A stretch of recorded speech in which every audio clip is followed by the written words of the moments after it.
We're almost done. I'm honestly trying to talk as fast as I can.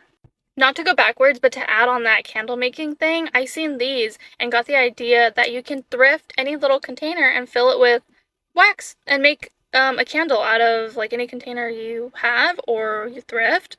Okay, next we have eggs. If you have chickens and you're gifted eggs, that's like, in this economy, that's better than jewelry, in my opinion. Another thing I want to learn how to do, another thing I know, is make cheese. I think it would be a very practical skill, and then to be able to gift that, like, who does that?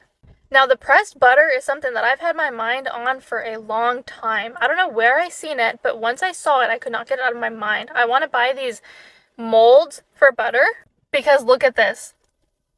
Look at these little butters.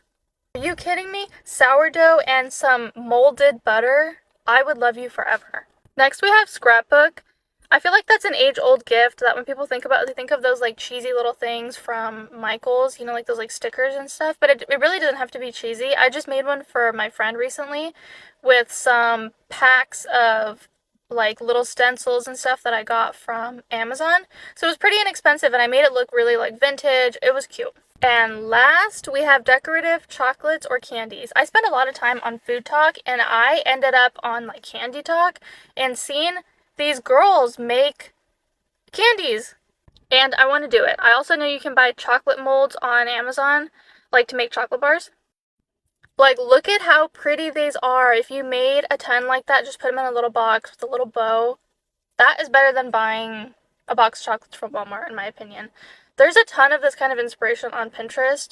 So yeah, that's where I get a lot of these ideas from. I'm sure someday I'll execute all of these because I tend to fixate on hobbies, but anyways, that's my list of gifts.